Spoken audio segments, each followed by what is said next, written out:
So I just rewatched Wallace and Gromit: The Curse of the Were-Rabbit.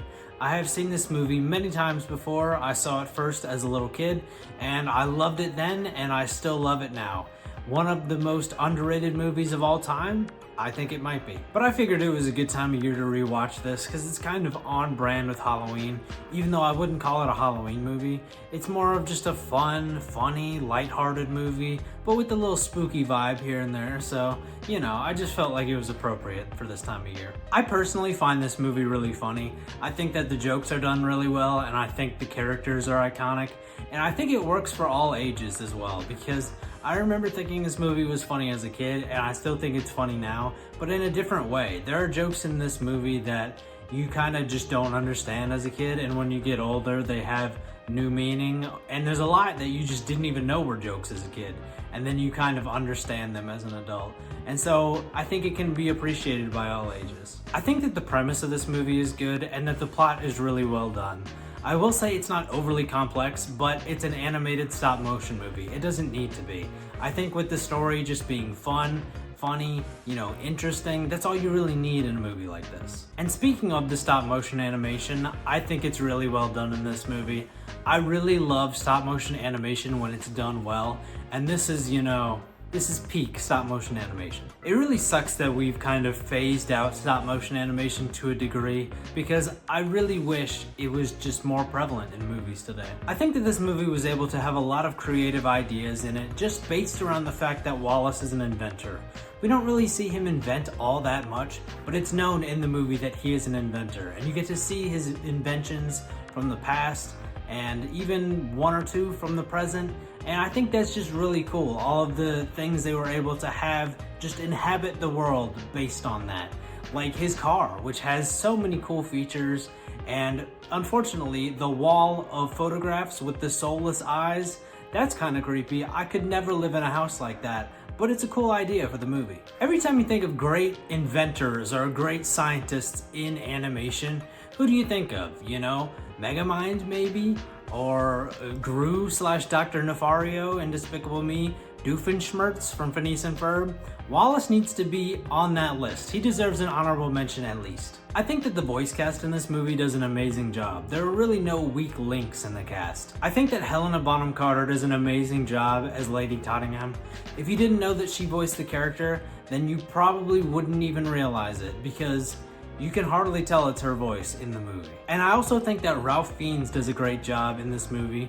Fiennes? I'm gonna say Fiennes because I don't know how to say it properly. I think that Ralph Fiennes does a great job as Victor Quartermain in this movie. Another one that if you don't know he voices the character, you might not even realize, because me personally, I always picture him as Voldemort. I think that just speaks to both of their acting ranges, because I know them as Bellatrix Lestrange and Voldemort, and neither one of them sound anything like those characters in this movie. And just for context, I remembered from my last rewatch of the movie that both of those actors were in here, and I remember that they voiced those characters, but I thought it was interesting and I thought it was funny and wanted to bring it up, just because it's two big Harry Potter villains in this movie. And while I think the entire voice cast does a great job, the only other person I'm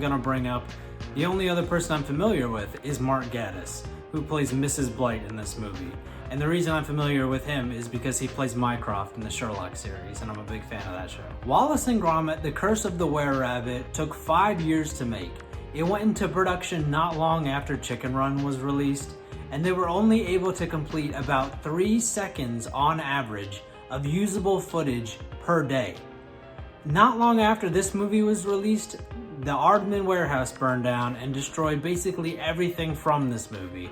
And so I think this movie has just a weird legacy, a weird, limbo phase where people remember it, but they don't. There's so much surrounding this movie that should be remembered and just doesn't get talked about. I personally think that the amount of time that went into this movie and the amount of effort that went into making it is worthy of remembrance. I think it deserves praise.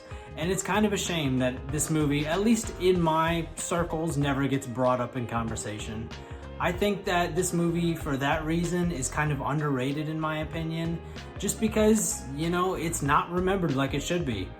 In terms of it being underrated, it did win the 2006 animated feature film Oscar, so it does have awards to its name. It is cemented, it has a legacy, but you know, people just don't talk about it. And so it's kind of a catch-22 where professionally, the industry will remember that movie because it won the Oscar, but you know, it just feels like people don't. Just regular people just don't know about it. But that's really all I've got to say about Wallace and Gromit: The Curse of the Were-Rabbit. I really love this movie. I always have. I probably always will. I'm sure I'll watch it many more times in the future.